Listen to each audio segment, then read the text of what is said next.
You're listening to the Multiverse Fan Cast, proud member of the Misfit Faction Media Network. All right then, on with the show.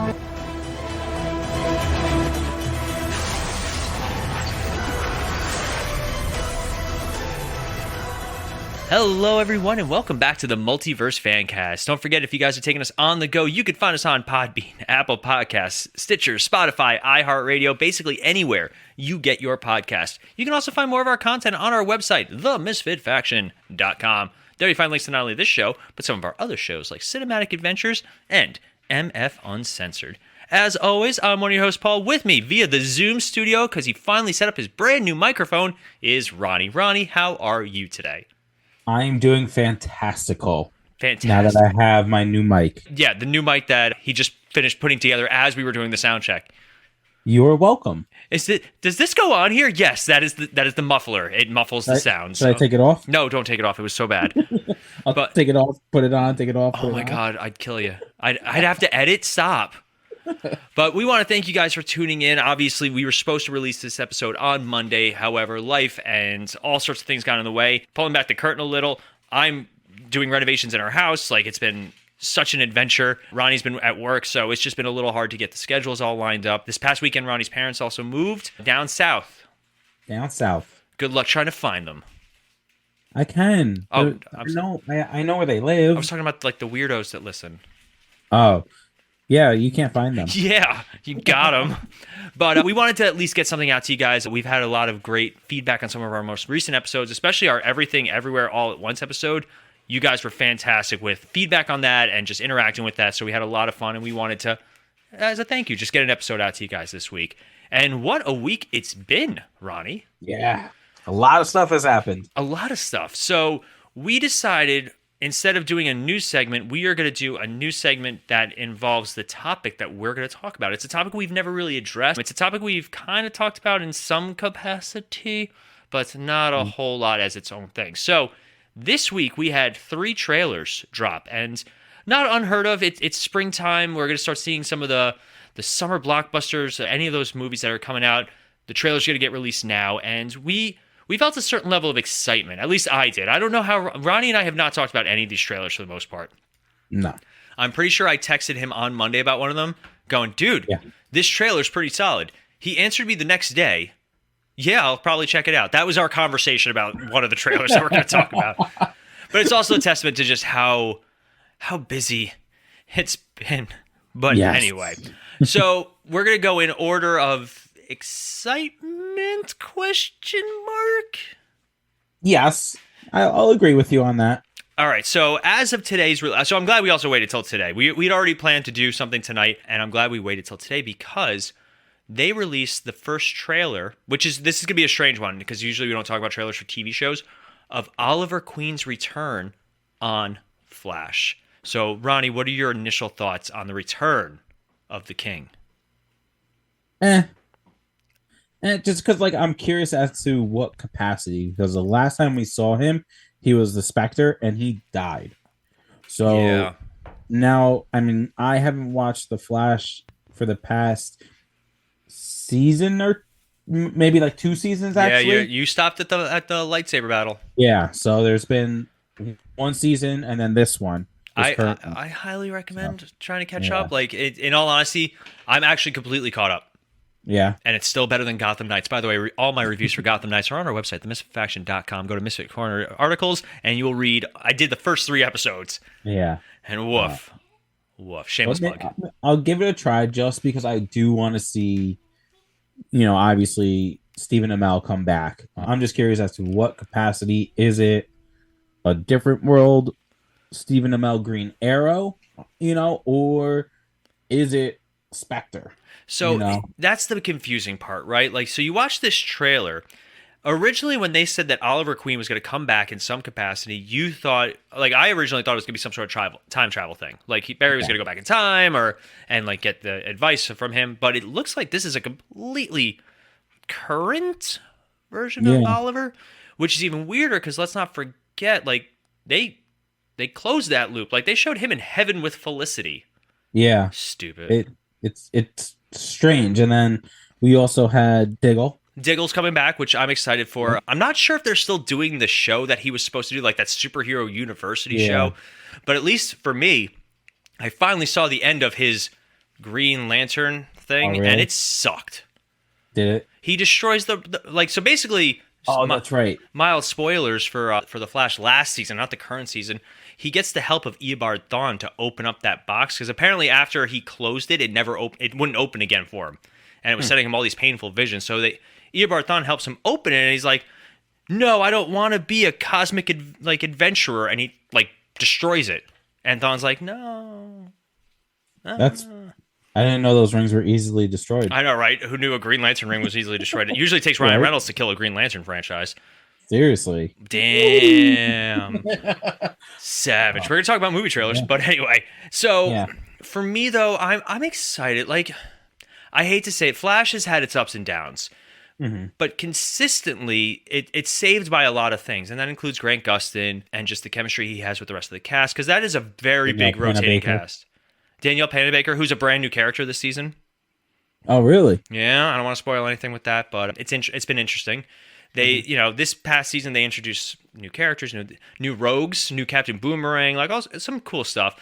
They didn't do a very good job with the Red Death stuff, unfortunately, because they wanted to utilize Batwoman instead of Batman, and they changed like the backstory a little bit. But like it's, I'm there for the character. I'm there for like I want to. And that's what the shame is. Like the last season of Arrow, not only was it a setup for Crisis, but it was also a love letter to the show. Yeah. It was a lot of, hey, remember this, or hey, remember this random bad guy, or this or that. It's what Supernatural tried to do. Oh. But unfortunately, Supernatural got hit by the COVID pandemic, and I still respect them for trying, but getting any filming done in Vancouver was a nightmare. Oh yeah. You know how those Canadians are. But I just hope it doesn't take away from the death of Oliver Queen. So I'm also catching up on Superman and Lois because, again, full disclosure, we're having our house renovated, so I am babysitting Maze the podcat. Like, he and I are hanging out in a space so that he feels safe, and he's been doing a lot of help with editing and bathing himself. Like, he's been doing really well. But he and I have been watching Superman and Lois because we caught up on Flash, and they reference the Crisis in Superman and Lois because that is a different. It's not the Superman from the main Arrowverse. Yeah. So even though Diggle guest starred in the first season, they've established that it's its own thing. Which I'm fine with at this point, just because there's nothing else left. Yeah. Right. But like they show the Crisis rings hitting at I think in the middle of season 2, they show one of the characters gets affected by Crisis, and they don't know what it is, but it's kind of like how in Black Lightning, like the episode that had Crisis in it was like a last second shot of them getting hit by the wave. So I'm catching up on Superman and Lois, and I'm like, man, it's a shame that we're not getting more, because Superman and Lois is really good. Oh yeah, it's really good, and Tyler Hoechlin is a great Superman, and I always forget how to pronounce her name. The actress who plays Lois does a fantastic job too. Even though at first I didn't like her. Yeah, she had a weird face. Yeah. Some about face. Also, Erica Durance is my Lois Lane. Always will be. Yep. But so that's our initial thoughts, and I'm sure when Flash does end, or even when this episode airs, we might take a step and talk about it, just because this show started. It's funny, during one of my interviews today, they asked how did we start Multiverse, because that was our first show, and I was like, we started for Batman versus Superman. That is that was the catalyst, and of all things, the one good thing that came out of Batman versus Superman. I'll say it. Jeez, haters gonna hate. But it's crazy that's the movie that started this whole thing. Yeah. But then we were doing episodes for Flash, Arrow, and Legends every freaking week.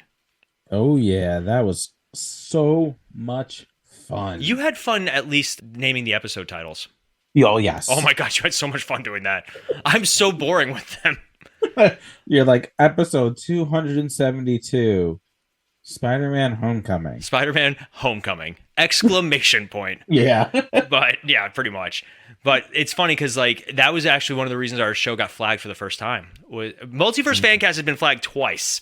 Yep. None of our other shows have, and we've had some weird interviews, and Sean gets fired up on cinematic. Up. F you. But anyway, so we got flagged twice on Multiverse. One was for Cisco says a line in one of the episodes where he goes, "This house is bitchin'." and you put that in the title. Yep.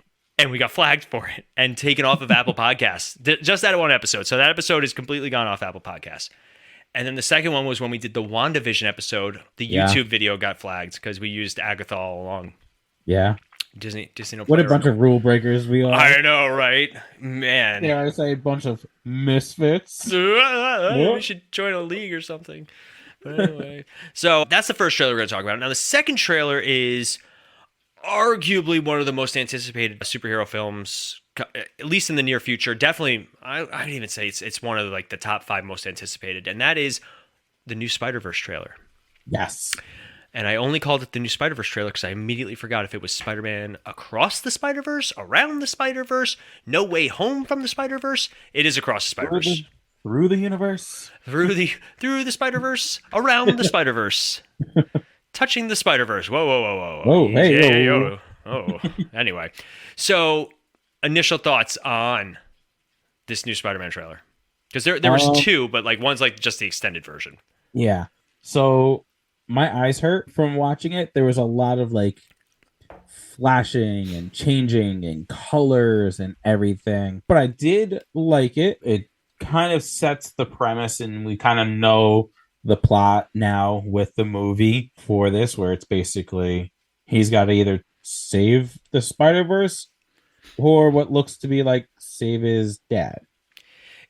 So this trailer is doing a very good job at kind of setting up the tone, but also not really giving us a lot of plot. I'm very curious with this because same thing. My eyes were hurting during this, not only because of the animation, like the animation is still very like effective and jarring, but also like I was like, I need to look at every detail of this entire trailer. And you can't. Oh, people do. People have.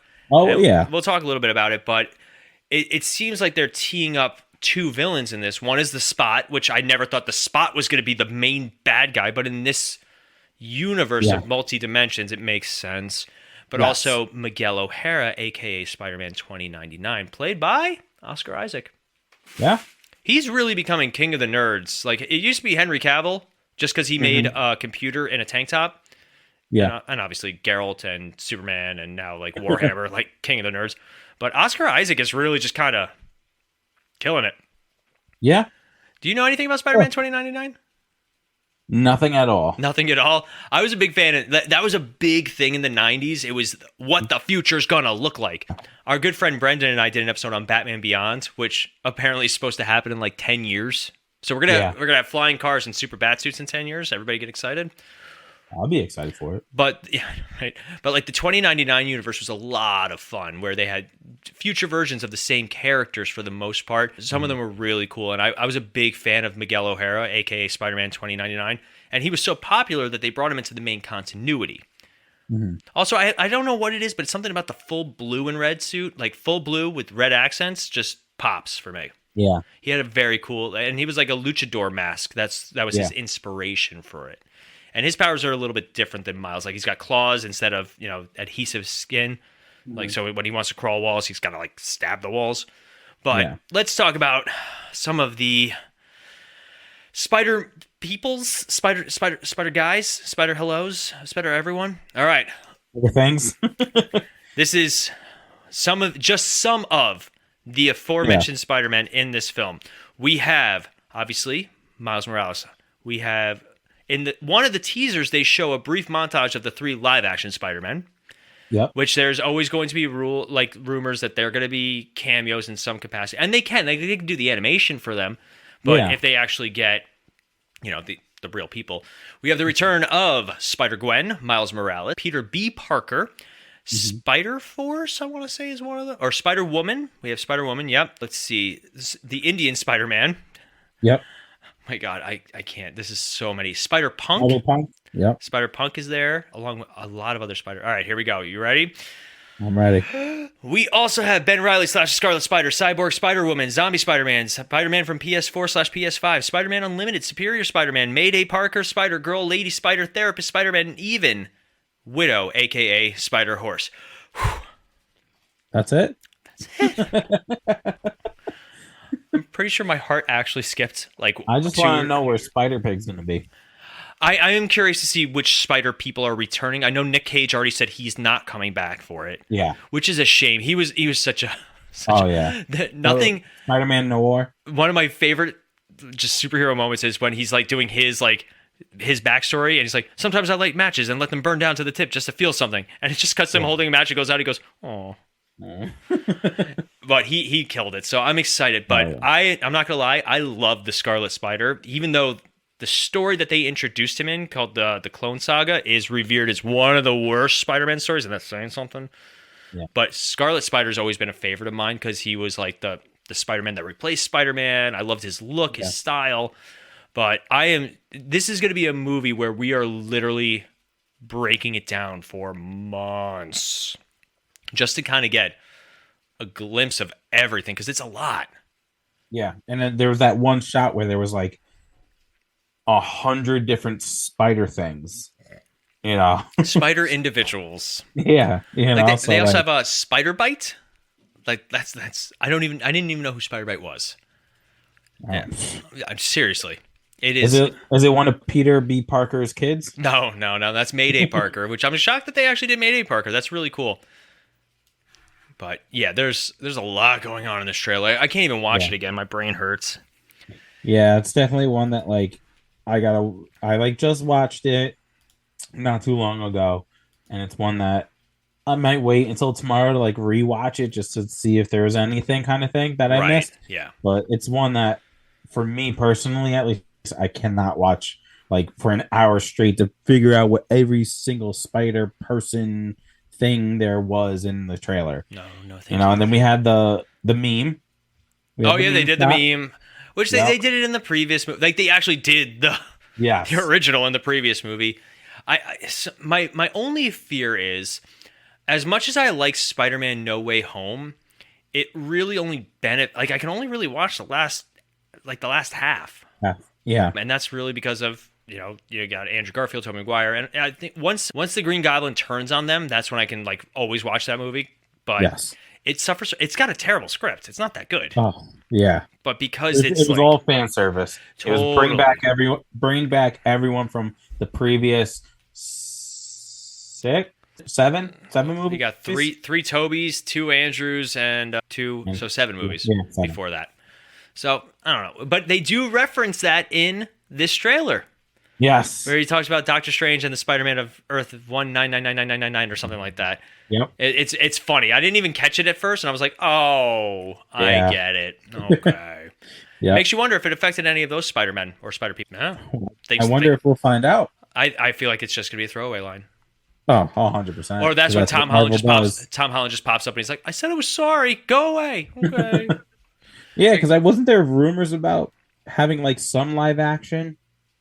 They wanted them for the previous movie, and I know there's always been rumors that it's gonna happen in this one, but we'll see.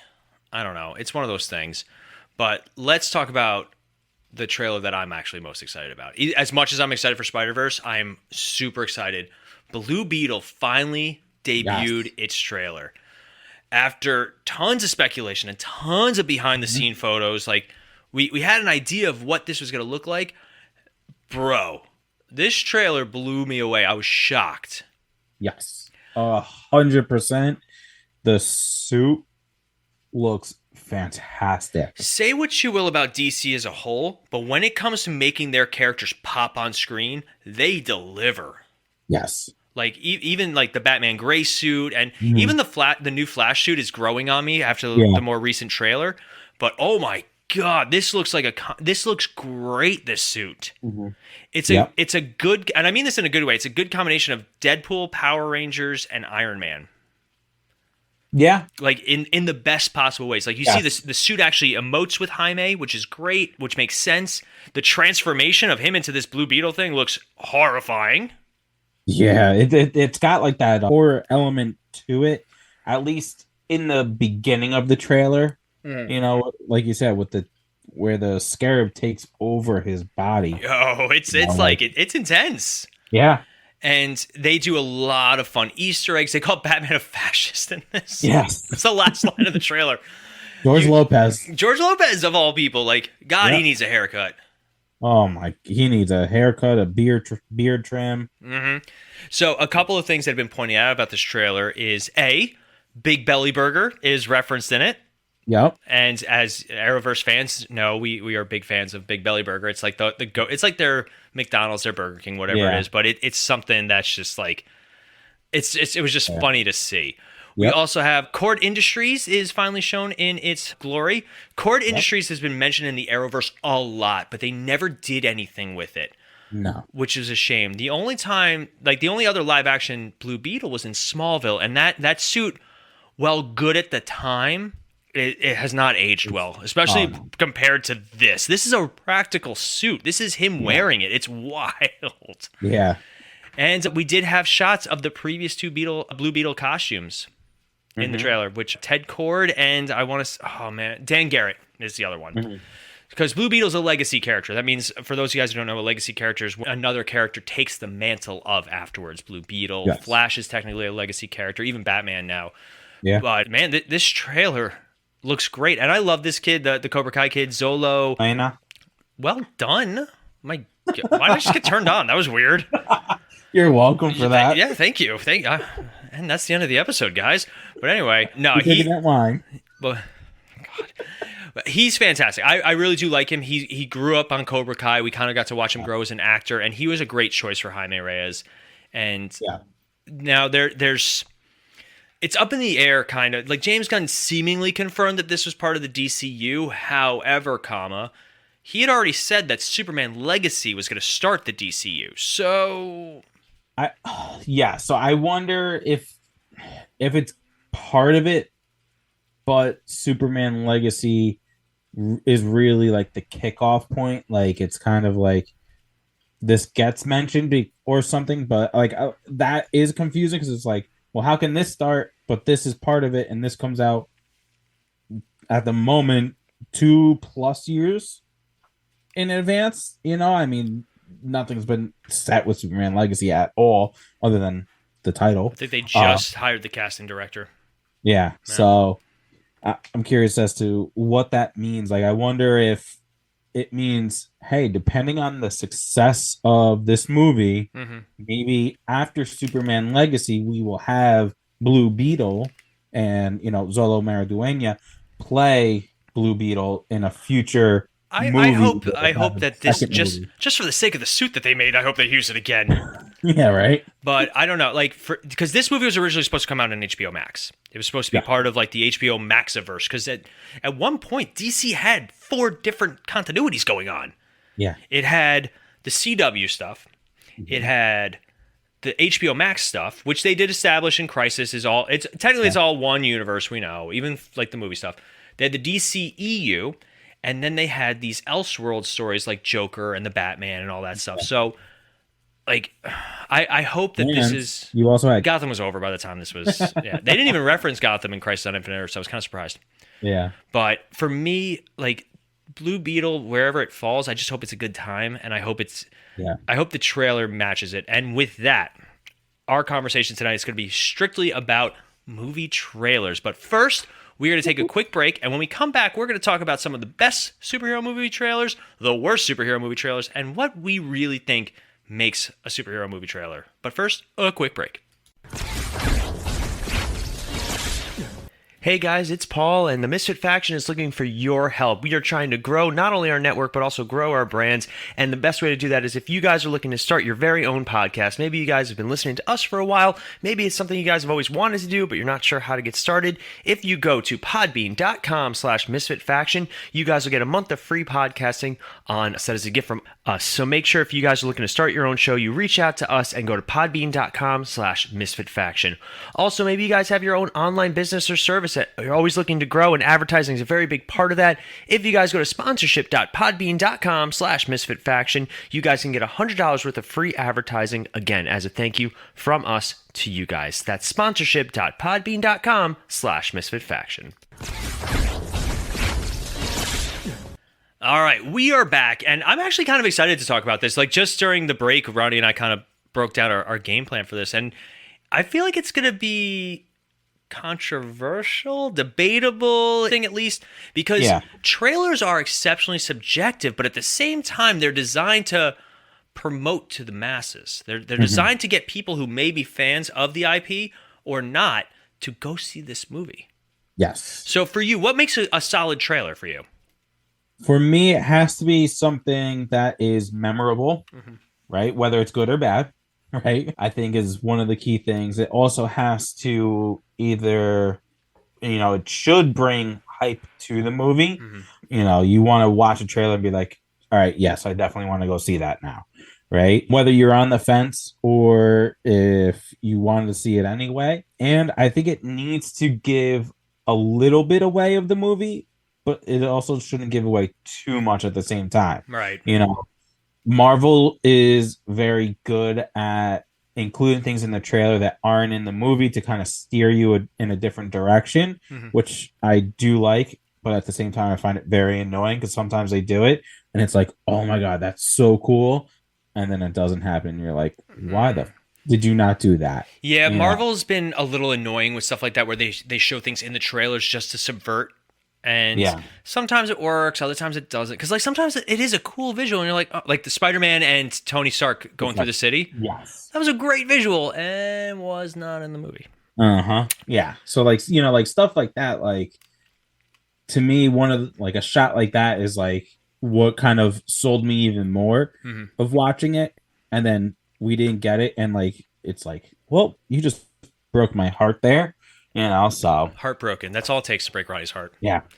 Spider-Man wasn't in it. Oh. No, boo-hoo. So for me, a good trailer should have a couple of things. One, it should set the tone. It should match the tone that you're going for the movie. A lot of times we watch these trailers and they don't match the tone of the movie at all. Suicide Squad's the first one is a great example where they tried to make it Guardians of the Galaxy. And it did not match the tone, especially they're still talking about the Ayer cut and whether or not it's ever going to get released. And it's a different movie. We've seen deleted scenes and stuff like that. And the whole tone's totally different. So for me, I want my trailers to match the tone or at least set the tone expectations. If I see a trailer, it's a fun movie and then I watch it, it's the most depressing thing. I'm like, oh man. You brought up, Suicide Squad. Which to me is a great trailer. With Ballroom Blitz? Yes. But they did Ballroom Blitz. Bohemian Rhapsody. They did Bohemian Rhapsody and Ballroom Blitz. They did too, yeah. Yeah, those trailers are fantastic. And I mean, going ahead a little bit, but and then you get the movie. Yeah, we'll talk about that.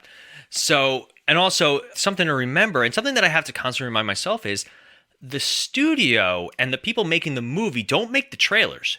They hire an outside company to do that. Yes. And unfortunately, they get a ton of footage, a ton of B-roll, and they're like, all right, well, let's make something out of this. And then sometimes they'll reveal too much or they just won't do it right. So let's talk about some of our favorites, some of our worst, and which ones were better than the film that they were the trailer for. Would you like to give me one of your best first? All right. I'll start off with an easy one. I'll go with The Dark Knight. We got to see Heath Ledger's Joker. And to me, that kind of solidified how great Heath Ledger was going to be. Right. Because I'm pretty sure the first trailer that came out was heavy on the Joker. Right. And that set the tone for that movie beautifully. You knew what you were going to get, but there was also some mystery to the entire movie with it. And obviously, The Dark Knight, I think goes down as, me personally, the best superhero movie ever. Arguably, I know that's very subjective, but I won't argue with you on that one. You can't. Yeah. All right, I won't. I think to me that's probably one of the best trailers to ever come out for superhero movies. That's totally fair. It is such a great trailer. I'm gonna go with the first Spider-Man. Calling it way back in the day. So they did a teaser for Spider-Man, which was really good. Unfortunately, it involved the Twin Towers, and it was right like right around the time that 9/11 happened, so they took it out. Yeah. But the first trailer, like they set the tone. Like to see Spider-Man in his glory, in full costume, because right up to that point, we'd really only gotten like X-Men who wore like the pseudo costumes. Yeah. So for me, like to see Spider-Man and that's Spider-Man. That's in my mind, that's what I see, and that's what, and like it set the tone of what we were going to see and the visuals that we were going to get too. So for me, that Spider-Man trailer, oh, so good. Yeah. What about now? One of your worst? All right, one of the worst, Catwoman. So, Still better than the actual movie. All right, so I'm glad that caught you by surprise. It did. I wasn't ready. So, all right, how old was I when that movie came out? Catwoman? Oh man, that was like 2005-ish, maybe. 2005. So I was a teenager. So obviously I liked it for certain reasons back then. Don't tell your wife. But right, so I mean, I think most guys can agree with that statement that it was good for that. It was perfect. Yeah, right. Yeah, I can't do that. But I mean, other than the eye candy, it was just. I did not want to watch the movie. Obviously. Oh no, it's a terrible movie. Terrible movie, terrible trailer. I mean, it just gave me no reason to watch the movie other than watch it to look at Halle Berry. And even that, like, especially once like you got to like the B-level PlayStation 2 graphics. Oh my god. Yeah, there was just a lot wrong with the trailer and the movie that I don't know. We have to do like a review on that movie one day. I'll talk about Catwoman at some point. We'll talk about Catwoman. We'll do maybe a character study on her. Yeah. I think that'd be a lot of fun. All right, this could be a hot take. Okay. The first X-Men trailer is terrible. I still remember it, and here's the reason I remember it. When I got one of the X-Men video games that came out around the same time, and they had the trailer as one of the videos in the video options. Yeah. And oh my god, like it is just so bad, and it's like they do it like a Mortal Kombat like roster lineup. It's like I want to say they do the like like music, and it cuts like Wolverine, and it shows him like doing an action thing. Cyclops, one of 3 action shots that they do for Cyclops, and then it gets to Rogue, and she doesn't do anything. She has to like do something. But oh my god, it is the most 2000s trailer that you could possibly imagine, and it gets to like Professor X and then like Magneto, and it's bad. It's so bad, and it's one of those trailers that did not do the actual movie justice. No, not at all. All right, so speaking of trailers that do the movie justice, now 10 movie trailers, all right, or at least just think of one. We'll just do one for now. What's a movie trailer that was better than the actual movie? I know which one you're going to go first. Just do it. Yeah. Do it. Speaking of justice, Batman vs. Superman. You're such an ass. I hate you. Come on. You cannot disagree with that. Watching those trailers. It's totally subjective, Ronnie. Of course I could disagree with that. I love that movie. I'll stand by that movie. You shut your whore mouth. No, you stand by the director's cut. I stand by the original movie too. I still enjoy the original movie. All right. Not saying that the original movie was like a bad movie. You've said that multiple times. All right. No, so I just do it to bust your balls. But in all fairness, it's like an average movie, maybe slightly below average. The trailers made it seem like it was going to be one of the best movies ever made in like comic book superhero history. All right, I can't even argue it. Like the last shot of Batman standing up to like that was what we all wanted, and okay, all right, I can get behind you that the trailer. The first trailer were better. Just the first trailer. The second trailer where they revealed Doomsday was such a kick in the balls. Well, yeah, but so like overall with the trailers, like to me they were better than what the movie was. There was so much potential watching those trailers, and then you watch the movie, and it's like, what were they thinking when they edited this movie? Fair, like oh. It is unfortunate how how different the trailers and the movie actually were for this movie that was such an event that it just fell flat with people. Not us. I love it. Anyway, here's one. Iron Man 2. Iron Man 2 has a killer trailer. I still remember it. You got AC/DC blasting while Mickey Rourke's doing the whips. You got him dropping and doing like the portable suit for the first time. Yeah. And of course, that iconic shot of Iron Man and War Machine's helmets dropping. Yep. Oh my God, that trailer showed so many great things. But then the movie's just kind of meh. Mm-hmm. Like, that's another movie that I can watch the last 25 minutes of it and enjoy it. But otherwise, like, it's... I like Sam Rockwell. I wish they'd done more with him in the MCU because I do really enjoy him as an actor. But they did too much. Way too much in that film. And they watered down Tony Stark so much in the MCU as compared to his comics counterpart. Like, we thought that we were going to get, I think it's called Death in a Bottle or something like that. It's a storyline where it deals with his alcoholism, and Tony Stark's not a good guy. Like, they established that. He's not supposed to be likable, but the MCU leans into Robert Downey Jr.'s charm, and it works. Like, don't get us wrong, we love Iron Man, but he is not the comic version of Iron Man. So for me, Demon in a Bottle, thank you. I figured it out. Paul talked to himself, apparently. But Demon in a Bottle storyline. But for me, Iron Man 2, that has such a great trailer, just to get a mediocre movie. Yeah. You want to do one more fantastic trailer each? One more bad trailer and one more better? All right.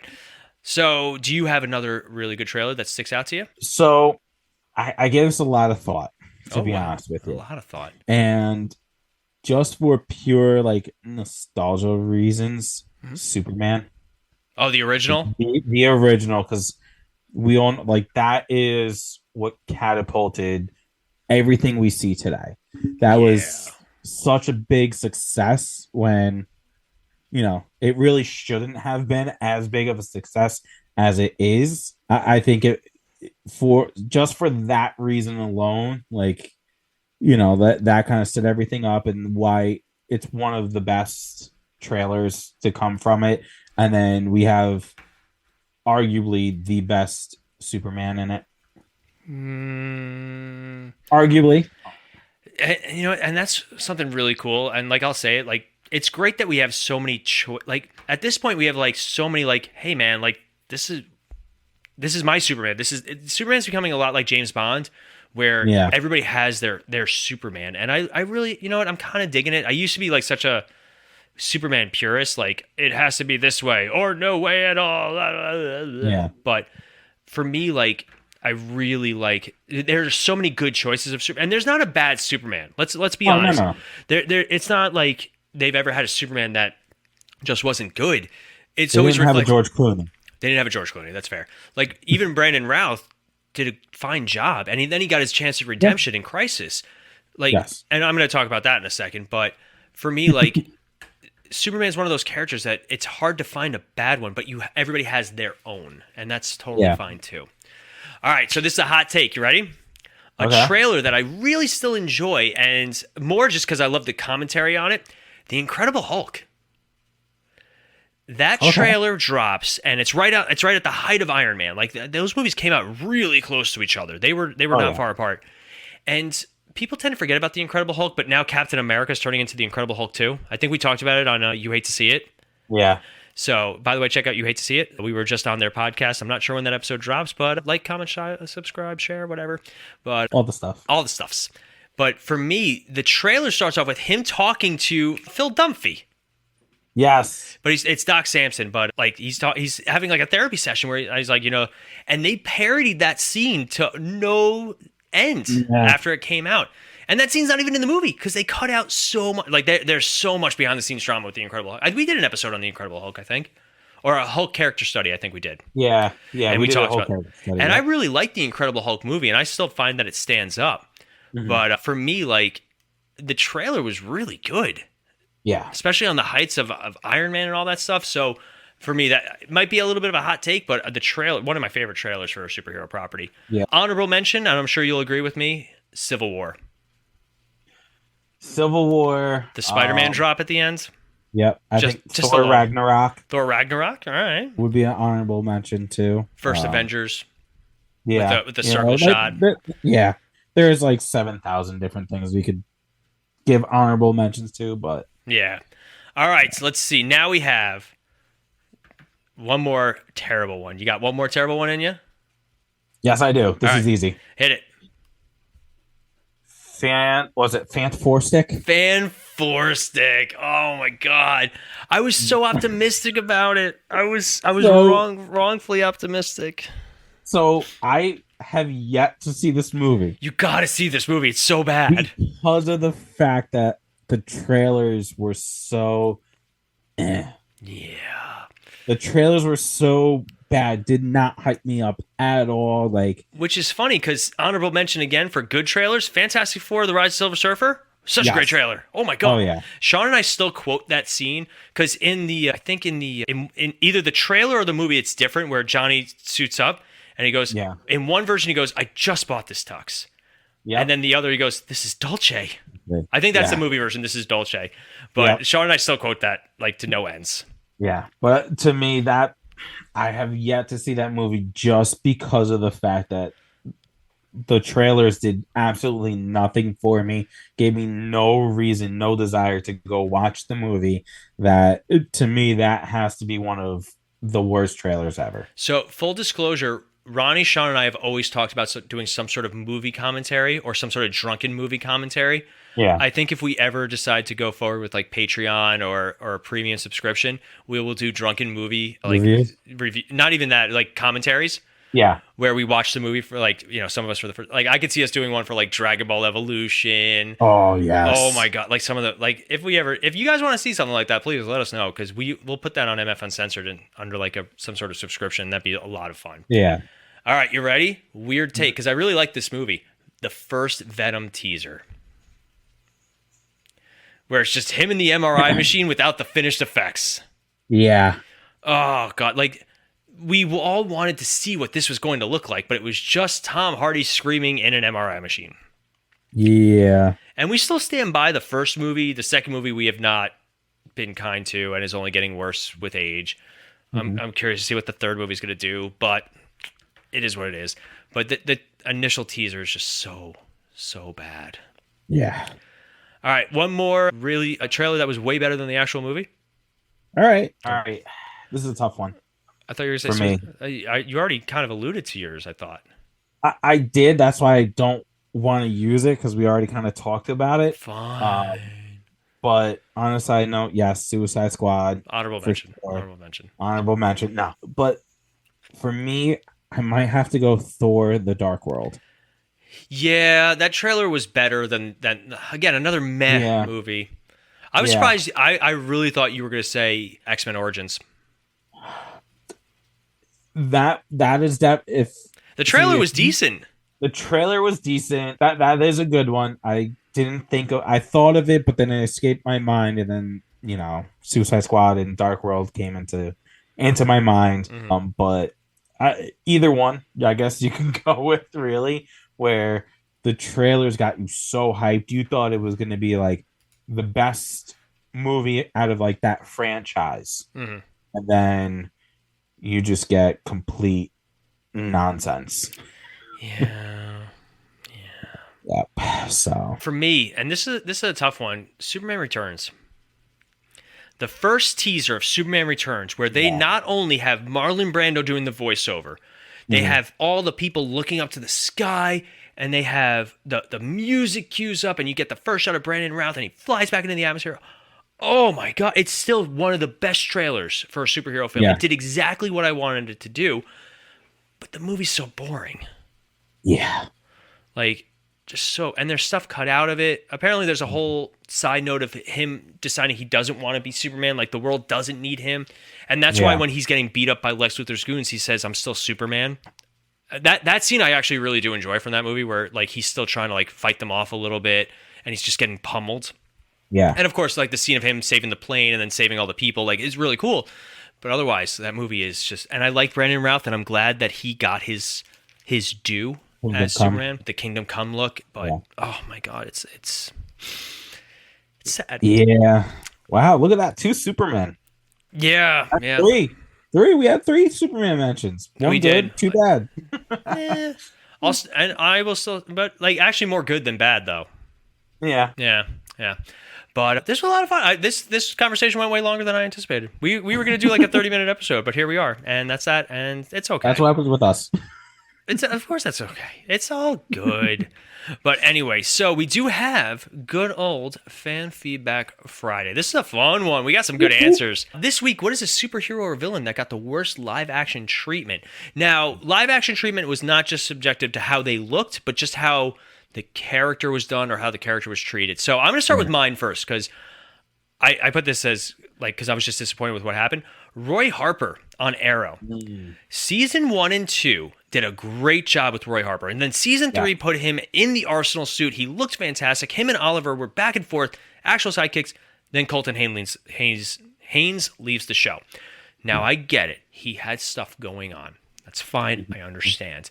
But when they tried to bring him back, by that time, I was like, oh, they ruined him. Also, I will say Wally West.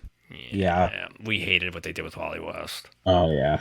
Yeah, the CW shows didn't do too good with their young ones. Yeah, unfortunately, though, like I really did like Arsenal and even Speedy when she took over. But yeah. We have the Joker from Suicide Squad. We have Howard the Duck from the live action film. We have Ryan Reynolds as Green Lantern.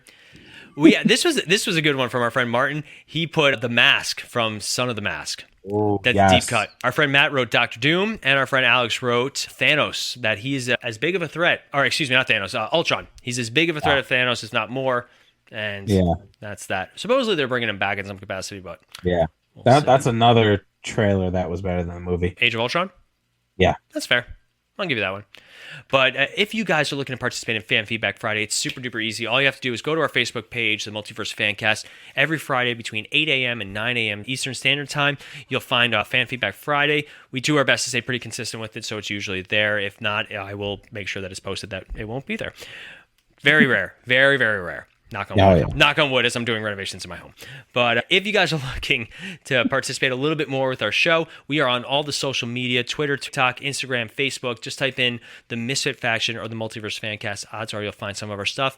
And obviously, themisfitfaction.com is our best way to find not only us, but some of our other shows, affiliates, people that we do other works with, other shows that we've been on, other shows that we do, and of course, our merch store where it keeps the lights on here. So make sure you guys get your Misfit Faction swag. Eventually, we are going to update some of the store stuff. I want to do a new shirt for the Multiverse Fancast, so I might put that in Fan Feedback Friday, what kind of shirt people would like. Yes.